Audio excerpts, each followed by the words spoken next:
Alright, so this is a continuation of the thinking of playing Slouch hats and eggshells.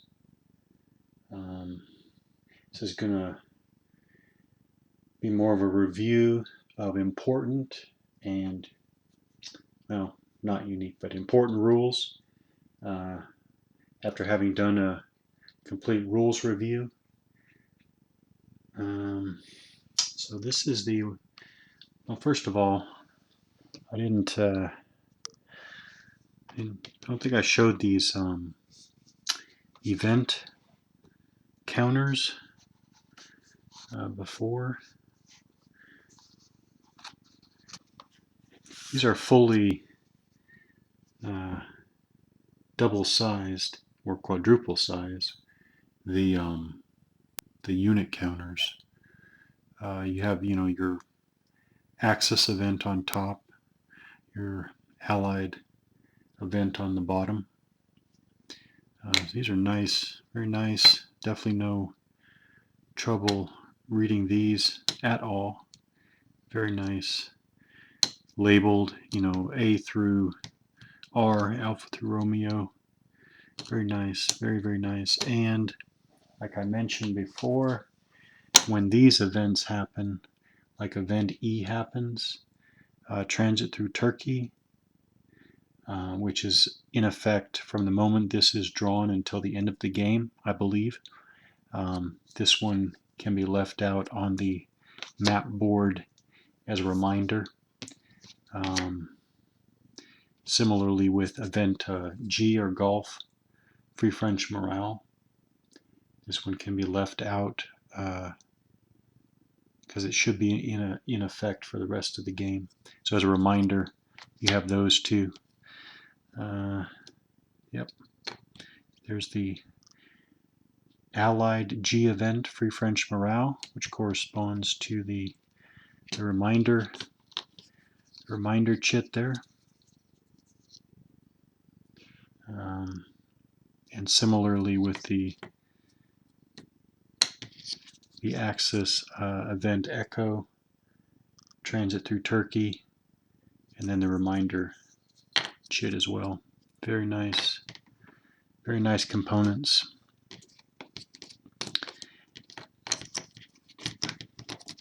So this game does come with a expanded sequence of play. It is both on the back of the rules booklet, right there, expanded sequence of play, and it's also on a nice heavy stock player aid card, expanded sequence of play. So going off the expanded sequence of play and then looking over at the rules as we go through, you have a strategic segment. Both players do this once a turn. Turn record phase, advanced turn marker, advance. One space along turn record track. Again, on the map sheet is the turn record track. Again, turn 1 through turn 8. The numbers here, separated by the / are the number of supply points received each turn, Allied / Axis. So 0, 0, 3, 1, 3, 1, 3, 1, 3, 1, 4, 2, 4, 2, and 4, 2. Then you have reminders for first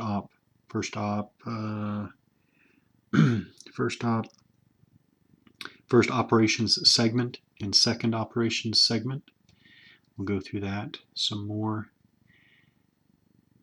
as we go through here. All right, so this next you have the special events phase. Both players draw special events markers. Those were all of those that we just looked at. So players draw those. Both players draw special events markers. All right, let's look at these. Let's see, special events has a separate section in the rules, section 20.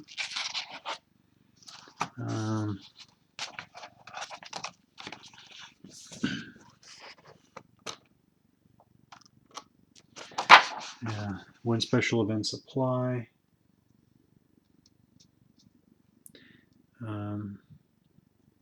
So SEMs, special event markers. Each turn during the special events phase, both players randomly draw SEMs from the event pool, such as a cup. The allied player draws first. Each SEM represents a new condition that applies to gameplay. There's no cost to drawing a SEM. A player need not draw one. All conditions are optional. A player need not use the SEM he draws. There's some interesting little aspects to this mechanic. So, player need not draw. Conditions are optional.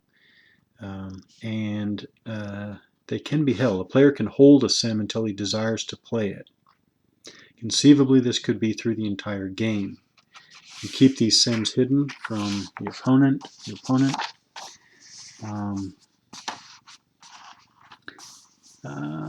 SEMs are played without immediately drawing a new one to replace it.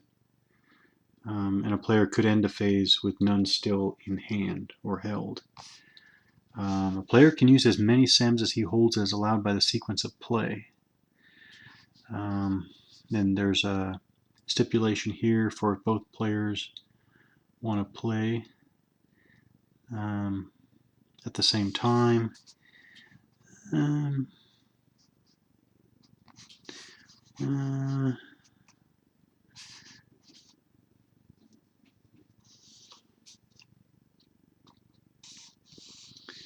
Yep. So those are the SEMs. Reinforcements phase. Both players consult their respective setup cards, place available reinforcements.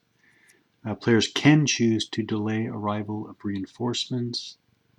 Optional reinforcements. First, the allied player, then the Axis player decides which optional special event groups to receive, plays their special event markers, and places them in play.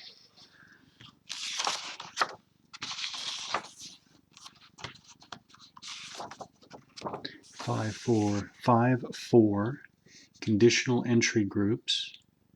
Both players have groups of units, and I showed those before on the setup cards. Most of these did not take part in the historical campaign, but might have. All have several turns where they will be available for possible entry.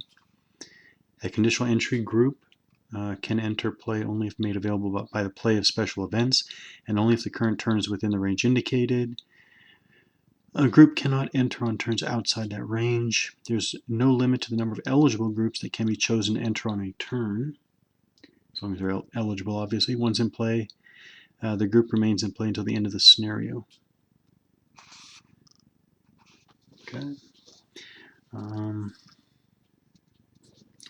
Axis releases one garrison unit. So garrisons,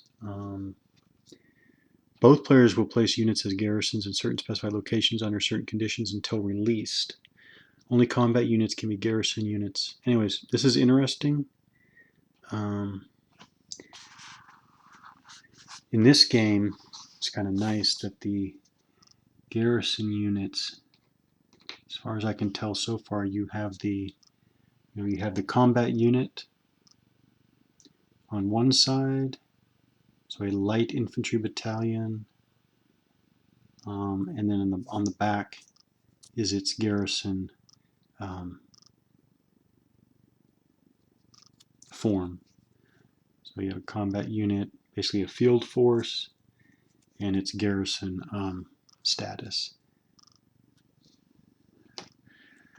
So there are four important aspects to the release of garrisons. On the first turn, 1 June, the Axis player releases one garrison during his reinforcements phase. That's the step we just looked at. Beginning the 2 June turn, the Axis player releases one unit per turn during the reinforcements phase. A garrison unit can be released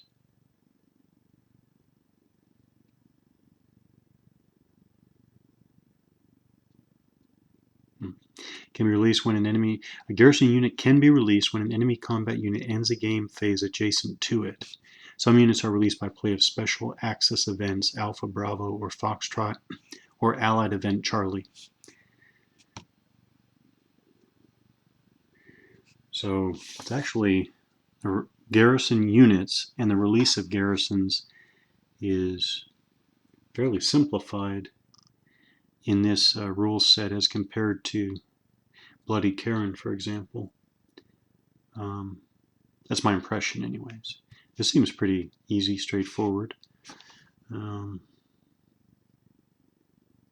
Yeah, okay. Supply status phase. Both players trace general supply to all their units on map. Place out of supply markers. Remove markers from units that are now in general supply. Okay, general supply. Supplies. Rule section 6. Supply. Supply points. General supply 6.3. 6.3 general supply. A unit's general supply status affects it for the entire turn. Combat units are either in general supply or out of supply. General supply restrictions. Out of supply effects on a unit. Not eligible for movement supply.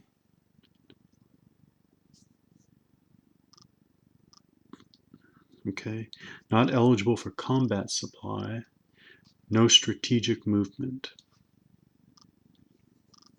And in this game, units cannot be eliminated solely through lack of general supply.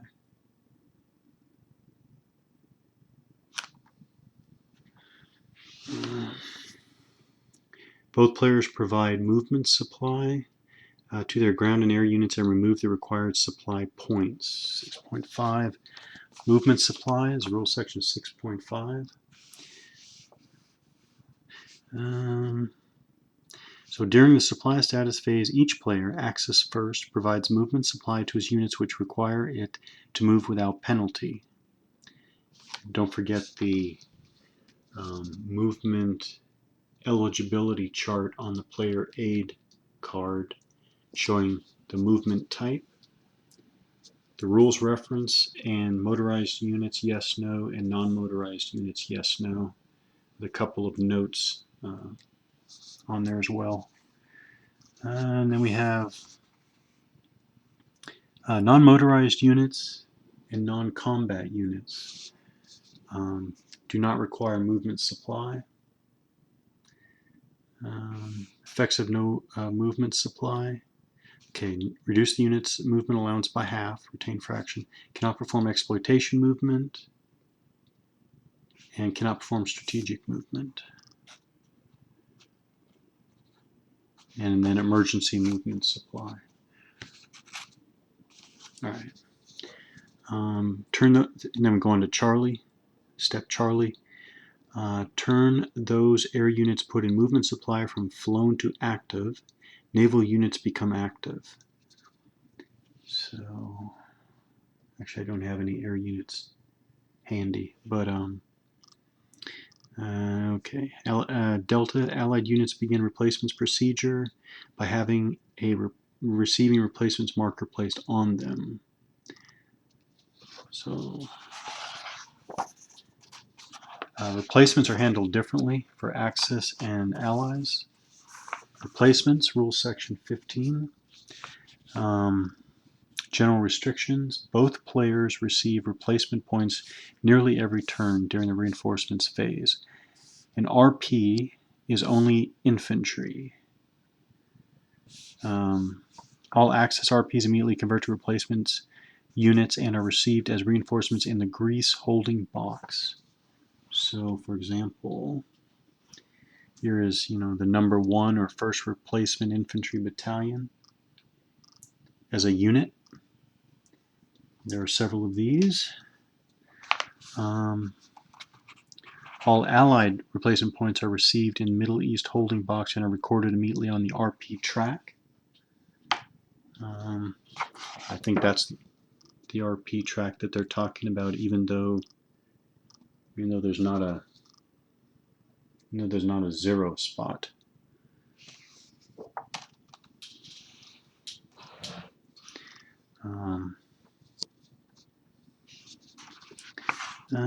There are no Allied replacement units.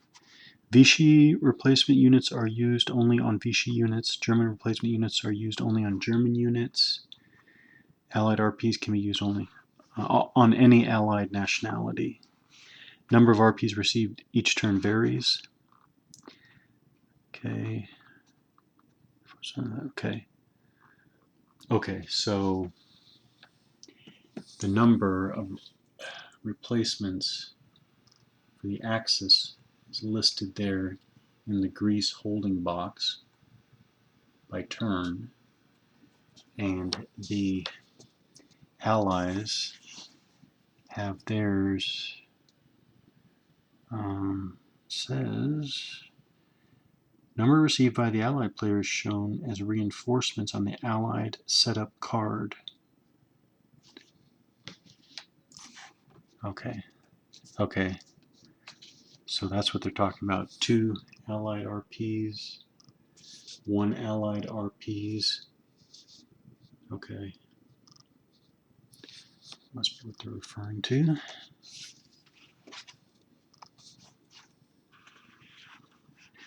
Okay. RPs may also arrive from play of special events. Placement procedure for the Axis and Allied procedure. So again, the Allies do not use replacement units. Place a receiving replacements marker on the unit during the supply status phase. So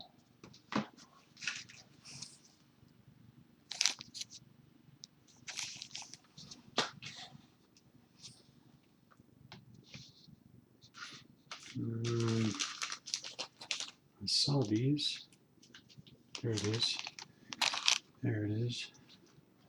So these are the unit receiving RPs marker right there. Unit receiving replacement points. So those markers are placed on the unit.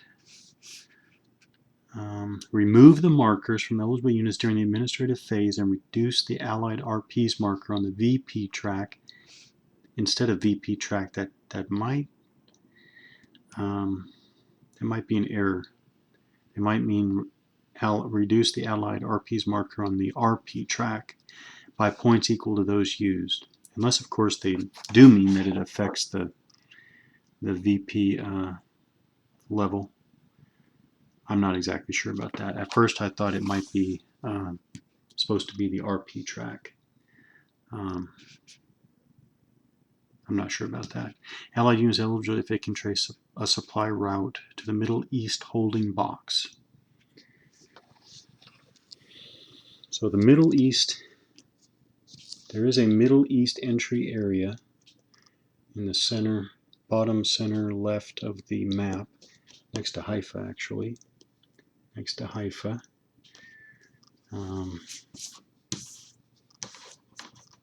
Because there is there's a Middle East holding box for the Allies. What's nice about this game is liberal use of, oh, you can't see that because of the light, but liberal use of rules references. So this is supply points are received here each turn. This is on the map itself, part of the Middle East holding box, and has a nice rules reference right there, 6.11e. Here's another example, naval transport table, rules reference 7.2. It's nice. This I found this throughout. Rules references throughout. Very nice. Very nice. I like that. So there are type limitations. Basically, infantry RPs rebuild any combat unit type except armor, armored car, artillery, or anti-aircraft. Basically, units that require special equipment cannot be rebuilt with RPs. That is the gist of the replacements mechanic.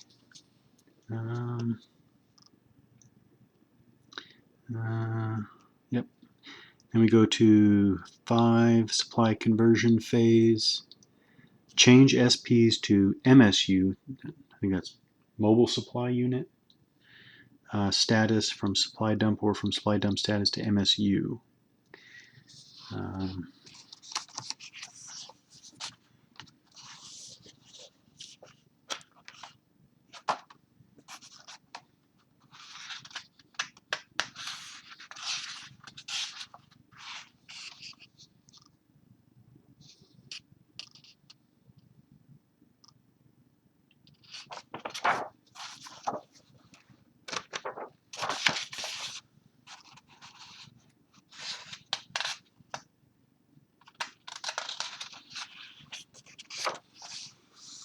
Mobile supply unit, MSU mobile supply unit.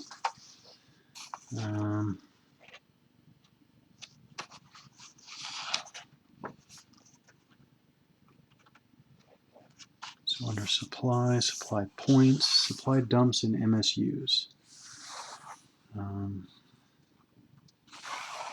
MSU is a motorized unit. It can move by itself. A supply dump cannot. The only way to move a supply dump is by air transport,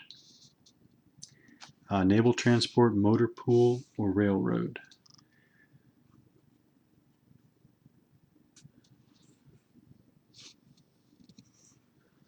Okay, creating MSUs and supply dumps. All right. Bombardment phase. Bombardment phase against ports only.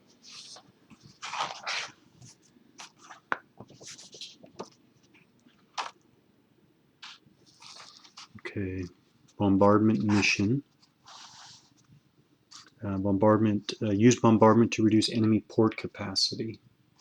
Only the ally player can conduct bombardment. He conducts it during the bombardment phase. Procedure. Using bombers, in-range bombers.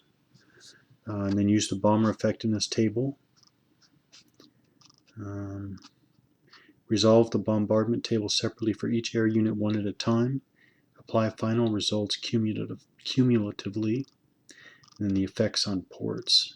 So that is back to the bombardment table.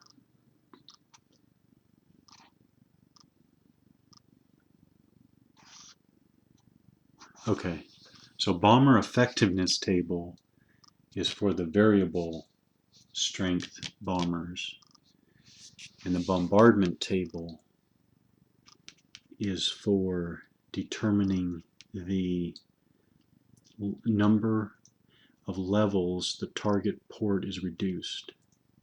So you have die roll +1 per anti-aircraft unit, and then cross-reference with bombardment strength 1, 2, or 3. And if the bomber has variable strength 0, 1, 2, 3 is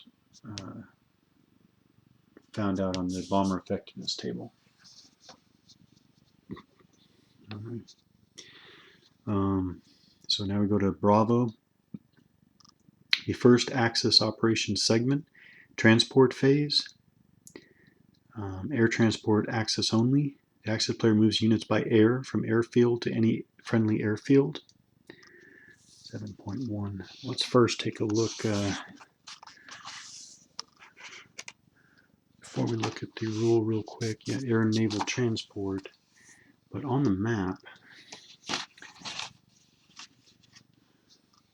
see the density of airfields. So in the southeastern part, by Transjordan and Jabal Ed Druze, I don't see any airfields. So we got Damascus airfield, Beirut airfield, Riyadh airfield. So 3 airfields all cutting across from Damascus and cutting across, that would be southern or central Lebanon. Then we have Homs to the north. We have next to Palmyra airfield, and under here Aleppo has an airfield. Okay, so it looks like 1, 2, 3, 4, 5, 6.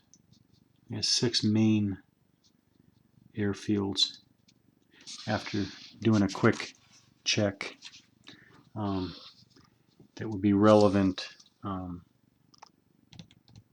in the western part of this theater.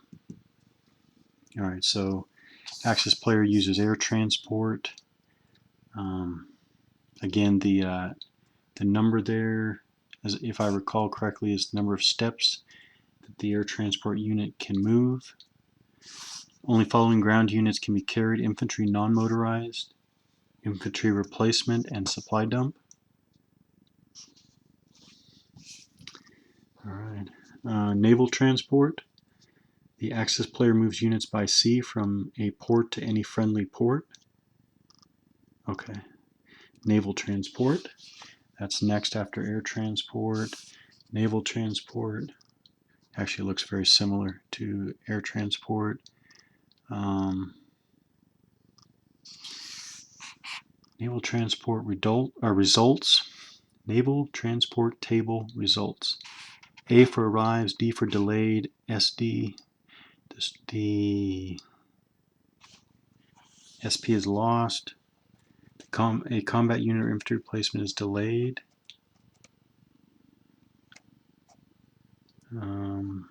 Sunk.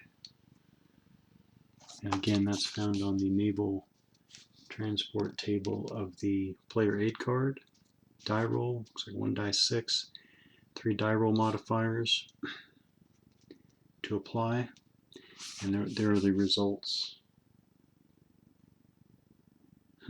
Okay.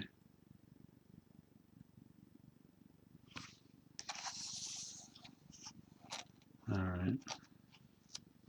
SP, supply point. Okay, SP, supply point. All right, so the steps for that: the Axis player declares all ground units and supply points that will be sent. Will be sent and places them on the arrival port indication hex. Allied player places interdicting air and naval units, resolve the naval transport table. Units delayed return to their original port. Air units return to airfields as flown. Naval units return to port as sailed. Axis amphibious raid. Okay. That naval units return to port as sailed. That's the end of a 5-step procedure for naval transport. Then you go to Charlie, Axis amphibious raid placement. There is a separate rules section. Yeah, for amphibious raid. 10.6 procedure. Only commando units in general supply can conduct amphibious raids. It can conduct only 1 amphibious raid per turn. It conducts amphibious raid during the friendly transport phase, and then it has the procedure.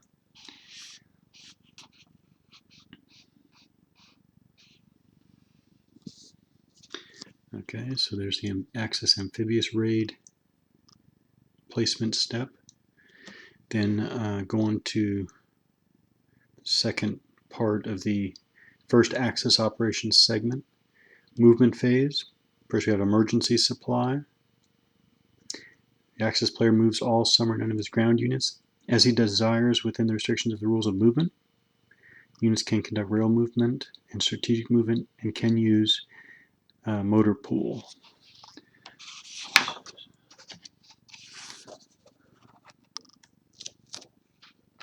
All right, so section 8, ground movement.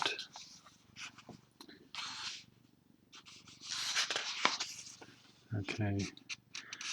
Non-combat units cannot move adjacent to enemy combat units unless moving with a friendly combat unit or joining it in that hex.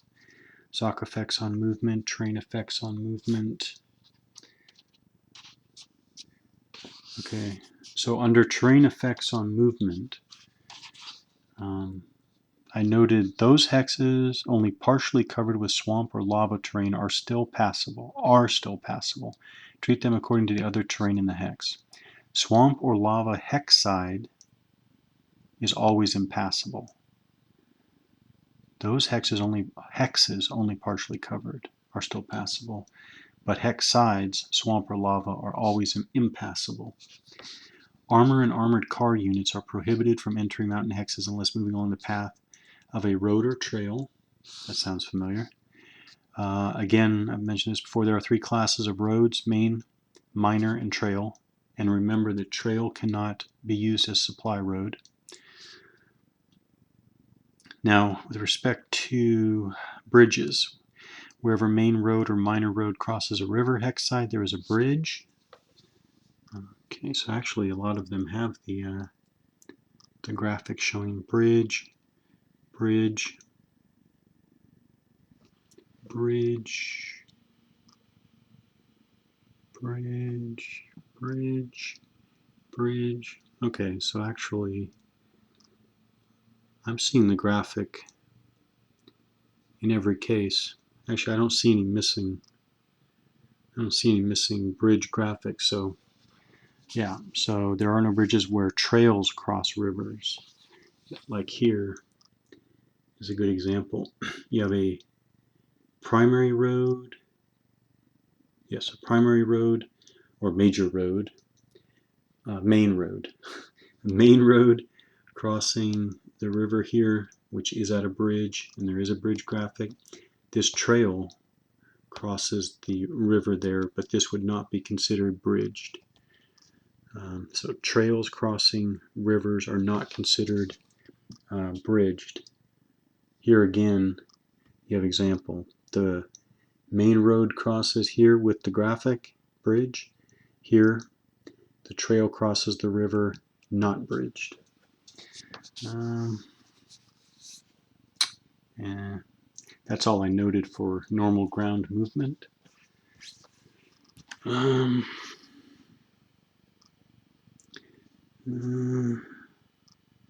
Okay, motor pool and strategic movement. It's pretty interesting what we have. Strategic movement. So during the friendly movement phase, any motorized unit can increase its printed movement allowance by half, retain fraction provided, and we have 4 cases here, 4 requirements. Does not begin or end adjacent to an enemy combat unit. This phase moves entirely along main road, minor road, or trail, or any combination. It already has movement supply, and it ends its movement in a hex from which it can trace general supply. So you cannot use strategic movement to go out of supply. MSUs are eligible for strategic movement. So that is strategic movement. That's how it's handled in these rules. And then we've got also, well, there is railroad movement real quick. Only the Axis units can conduct railroad movement.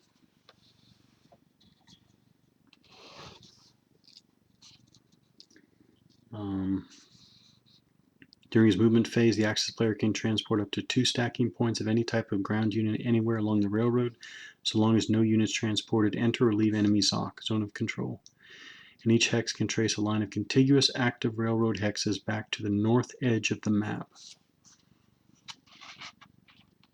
Capacity cannot be destroyed. Alright, then we have motor pool. This is pretty interesting. Neither side had enough trucks to become completely motorized. So pools of trucks were formed in order to rapidly move supplies and military units. This capability is shown by allowing players to declare units as temporarily motorized. I like this idea. So motor pool makes a unit motorized during the friendly movement phase, not exploitation movement phase. It remains motorized as long as it uses motor pool. And motor pool transports eligible units each turn up to motor pool capacity. See setup cards for capacity.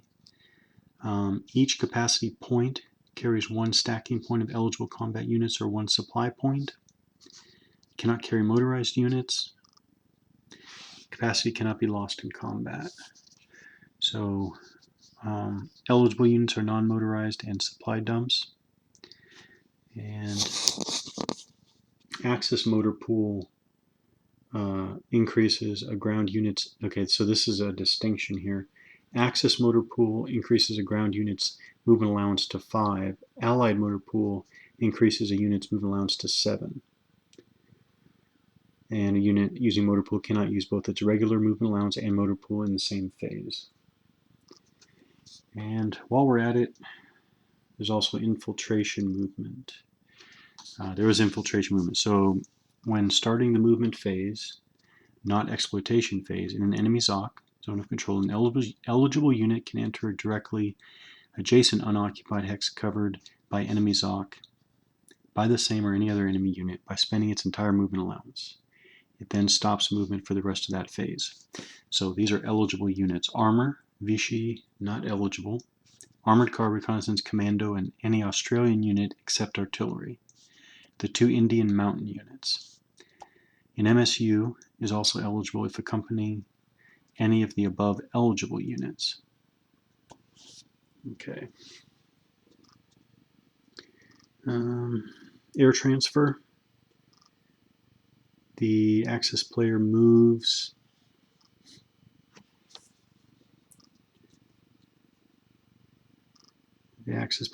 an active air unit to any friendly airfield within twice its printed range.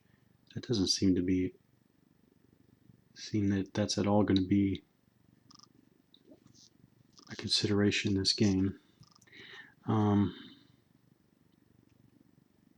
then turns it over as flown. The Axis player declares all his attacks. Okay, yeah. We're still in the second step movement phase. In this rule set, the active player is declaring his attacks at the end of his movement phase before the start of the actual combat phase, which follows. The Axis player makes attacks in any order he desires. All attacks follow the sequence below. So we have a 6-step procedure. First, the Axis player states which of his ground units are attacking, commits artillery units, places available in-range air units. Allied player commits artillery and naval units and places available in-range air units. Calculate the combat odds, find the appropriate column on the combat results table, roll 1 die, apply the results. And then you go through the order here of combat results from applying losses to return air units to any friendly airfield in range. So, combat. So here's combats, rule section 10. Again, I'll just go over what I highlighted. Under combat, attacking is voluntary. However, once an attack is declared, all declared participating units are required to attack. So that's the importance of that declaration step at the end of the movement phase. Non-combat units have no combat strength, so they cannot participate in combat resolution. Okay, this paragraph I remember. Sometimes in rule sets, there's that rule or paragraph of a rule that just causes a mental block for me. So this paragraph right here, when a unit attacks, any enemy combat unit which projects a zone of control into an attacking unit's hex must be attacked by either that unit or by another eligible attacking unit. If a non-active combat unit has only non-attacking enemy units in its ZOC, then it is not attacked. Combat unit can remain in enemy ZOC without attacking, even if another unit attacks that enemy unit. And the text here doesn't immediately give me an idea of what this rule is trying to say. So when I do my first playthrough of this game, I'm just going to keep reviewing this rule in practice until I figure out what the point of this rule is, basically. But there it is, top of page 15. Train effects on combat. These are cumulative benefits. The most favorable defense train in the hex, if more than one train type exists. The hex side train, and cumulatively the hex side train if all non-artillery attacking ground units are attacking to that type of hex side. Not unusual stuff at all, but in this game, these effects are cumulative. So the best in-hex terrain added to the hex-side terrain if all non-artillery attacking ground units are crossing that type of hex side. Armor and armored car units, 2 special rules, details for them. They can attack mountain only along the path of a road or trail. That sounds familiar. And also terrain never doubles them for defense. So basically armor and armored car units never get the benefit of double defense for terrain, which actually makes a lot of sense, and this is a good distinction. Yeah, just a good distinction. And then we'll go over to the combat procedure. So under the combat procedure, I noted, the net odds column shift is limited to 3 columns either direction. This is in the text here at the end of the combat procedure, and I did not see it. I did not see it on the mentioned on the player aid card, and I did not see it highlighted on the actual CRT or near the CRT. I never found it here. So this is one specific rule that I found buried in the rules that is important to remember. So there is a upper limit to odds column shifts, both up or down.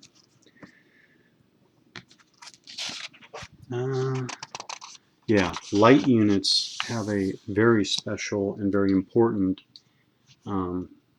they're handled in a very important way in combat. So again, this is one that I just had to read and try to take in by thinking it through. So whenever light units are involved in combat, so I guess that's in any way, double the strength of all non-light units, whether attacking or defending, cumulative with other effects. Do this doubling before other effects. So this is another interesting one that I'm just going to have to see in practice what this does. So any involvement of light units doubles all the non-light units in the same combat.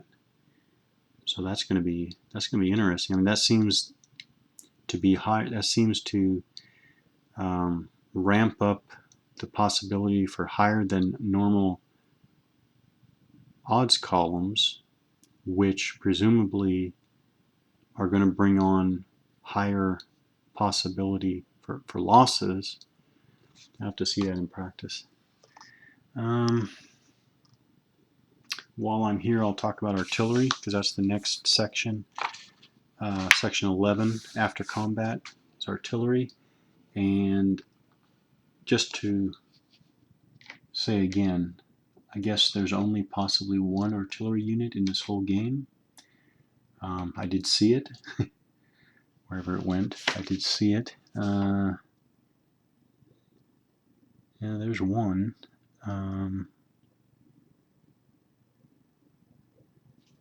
Yeah, so either there are not many, or there might even be only 1 artillery unit in this whole game. So, but let me see if this is really even. So turn an artillery unit, attacker or defender, to its fired side after it conducts artillery fire support. Fired units cannot contribute their support strength for the remainder of the combat phase. Turn the artillery unit back to active during its friendly administrative phase if it is in general supply. Okay, that's why I highlighted it. To turn that artillery unit back over to be available or active, need to make sure that it is in general supply. If it's out of general supply, I mean, I guess your artillery unit's just going to sit there and not be of much use to you until you can get it back into general supply. That's the only thing I highlighted, I think. Yeah, that's the only thing I highlighted for artillery. But we can take a look at combat results. Section 12. What did I highlight? I highlighted Any unit obliged to lose its last step or to lose more steps than it has available is removed from play and placed in either the cadre box or units eliminated box, depending on combat circumstances. Okay. Units go to the eliminated box when, eliminated by the E result, it has no retreat route, it has no movement allowance, and suffers a retreat combat result. So in all remaining situations, those units go to the cadre box. Okay, interesting. So there's two different cases of losing in combat, basically. And then here's the major battle rules mechanic. If both forces have 6 or more stacking points, do not include any non-adjacent artillery. So that's an interesting extra rule, major battle. And then special results mentioned before. So that is those asterisk results, and they are that side loses 1 of his participating air units or 1 step of participating armor or armored car if his opponent has armor or armored car. Okay. And then I noted if neither category is participating, no additional losses occur. Special results do not apply. And then I saw this too, tucked in here. Rule 12.25, reduced loss. I actually like this little rules detail. So if one side has fewer steps available to lose than indicated by the numerical result, and thereby is a limit. So for example, if a force only had 1 unit in the combat and it draws a 2 combat result, 1 step obviously is left unfulfilled. That unit is eliminated and there's 1 step of loss left unfulfilled. Reduce any step loss incurred by the opposing side by 1 step. So basically, if substantially more, no, I can't even say that. Well, it's a good rule. It's a good rule. This does not negate special results. All right. So now that was the combat phase procedure. My aim is totally off. All right, that was the combat phase procedure. Next, we go on to the exploitation movement phase. The Axis player moves all, some, or none of his eligible units up to 1/2 of their movement allowance, retain fractions. That's a pretty straightforward exploitation movement phase, is what it is. Administrative phase, remove replacement units or receiving replacement markers from Allied units during the Allied segment, and turn the receiving units to their next higher strength level. I did not see that clarified for the Allies in the rules book, but I find it clearer here. So throughout the turn, an Allied unit that has a receiving replacements marker on it, it sits there, and now in this phase for the Allied segment, the marker comes off and that unit is then bumped up to its next higher strength level. Going on, turn friendly artillery units from fire to active if in general supply. Just talked about that. Voluntarily destroy friendly MSUs and supply dumps. That's interesting. The motor pool, air transport, and naval transport markers become available. Re-embark commando. 10.65 rule. All right, so that was all the Bravo First Axis Operations segment. Then we go to the First Allied Operations segment.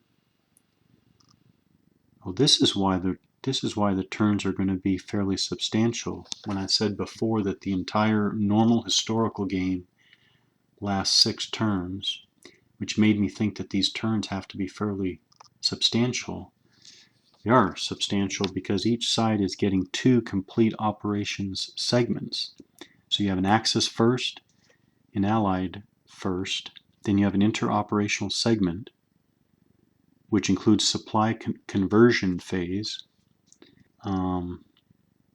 Change SPs to MSU status from supply dump, or from supply dump status to MSU. Then you go to the second axis operation segment, second allied operation segment. Then you have recovery segment. Both players once a turn. So each player is getting 2 operation segments before it gets to its recovery segment. During the recovery segment, both players have an engineering phase, port recovery. Each port recovers 1 level. Port demolition, reduce a port by 1 level. And then victory determination phase. 7.34. That did not stand out in my first reading. Okay.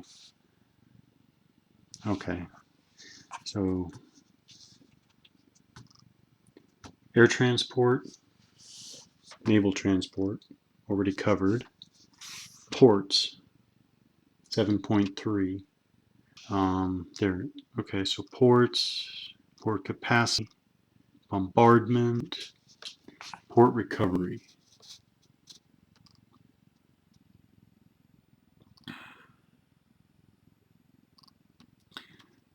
During the engineering, so it is called the engineering phase, although it's all about ports in this particular game.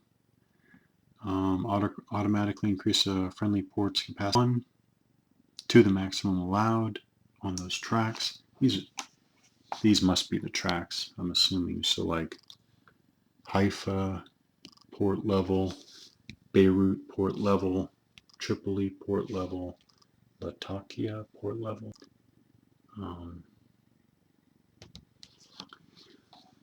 And then port demolition. During the engineering phase, a player can automatically reduce a friendly port's capacity value by 1 level. A port's capacity cannot be reduced to less than 0. This does not their VP value.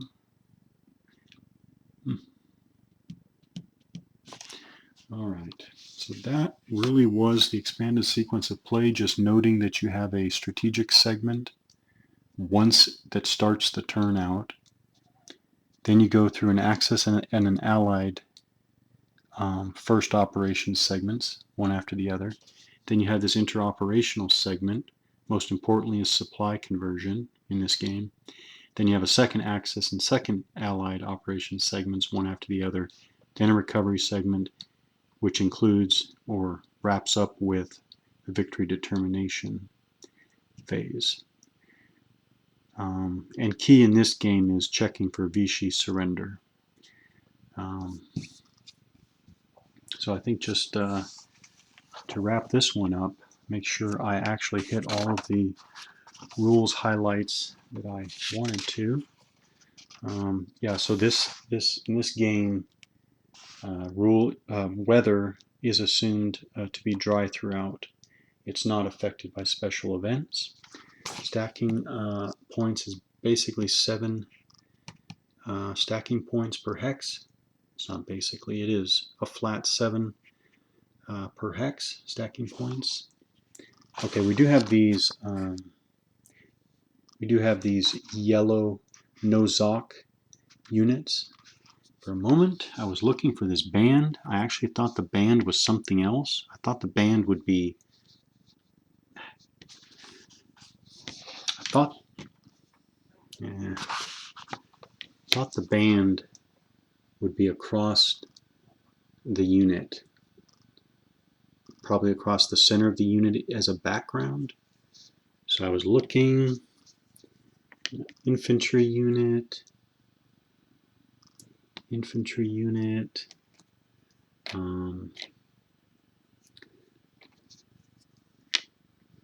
armored car unit, right? It turns out that's the yellow band. Really, it's a yellow highlight behind the unit ID. So this tank unit is a Nozok unit, combat unit with a yellow no-zoc band does not exert zoc into the 6 adjacent hexes. That's very interesting. So you have a potent amount of combat power. Make sure I got that right. Sure. Let me make sure I got that right.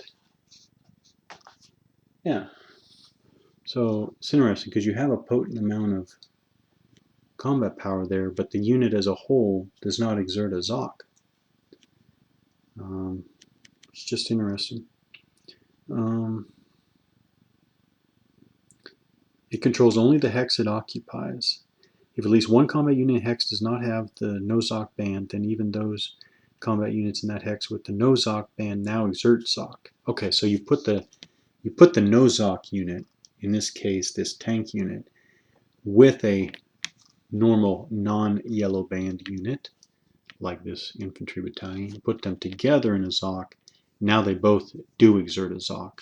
So really it's the yellow band unit on its own does not exert a zoc. So you have, that's an example. Here's another example. It's also a tank unit. Let's see what else. Yep, see here's another. This anti-aircraft unit is also a yellow no-zoc band unit. So there are several. There are several. You just, yeah, the Allies have them too. So, for example, oh, that's interesting. So lay force. Okay, so let's look at the, as an Allied example, here you have a normal unit with a zoc, not yellow band. Lay force clearly has the yellow band, but actually that's only on its reduced side. So full strength, it looks like it is a normal zoc unit. When it is reduced, it loses its full zoc and becomes a yellow no zoc band unit. Okay, so actually when you play the game, you'll want to make sure as units, well, you just want to pay attention to the fact that it's possible for units to have different zoc status, from front full strength to inverted reduced strength.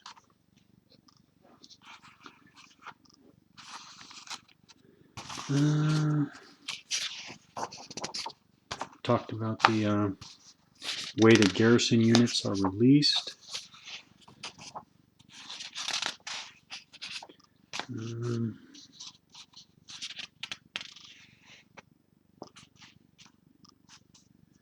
Actually, it's pretty good. I think we talked about most of this actually.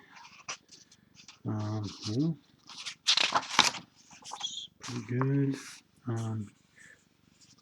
That combat losses. Yep, we did that.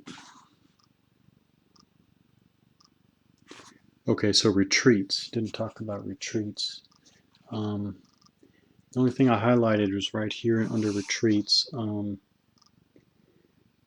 Just note that a unit ending its retreat in violation of stacking limits goes to the cadre box. So it is not a hard elimination, but it is a soft elimination. So you'll have to put in the cadre box. This is another retreating through enemy zocs. This is actually an important, if I remember correctly, it's an important rule here. Motorized unit or stack force to retreat through a vacant hex in enemy zoc can do so. It then retreats a second hex to a hex not in enemy zoc, except as in 11.42, and it loses one step in addition to any CRT loss. A motorized unit or stack retreating through zoc of enemy non-motorized units loses no steps. So again, as you see over and over again in von Borries designs, when you get to that retreating through enemy zoc, you have to pay attention to who's exerting a zoc and the retreating unit itself, its type.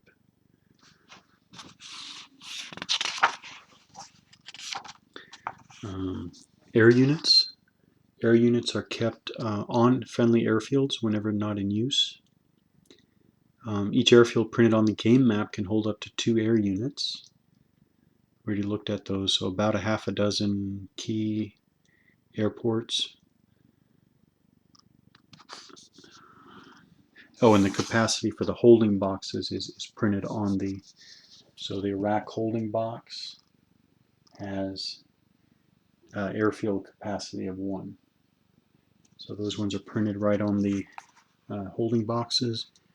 All right, under replacements, no, we talked about that. All right. Now this is interesting. I think this will be better shown in play, but considering how to win,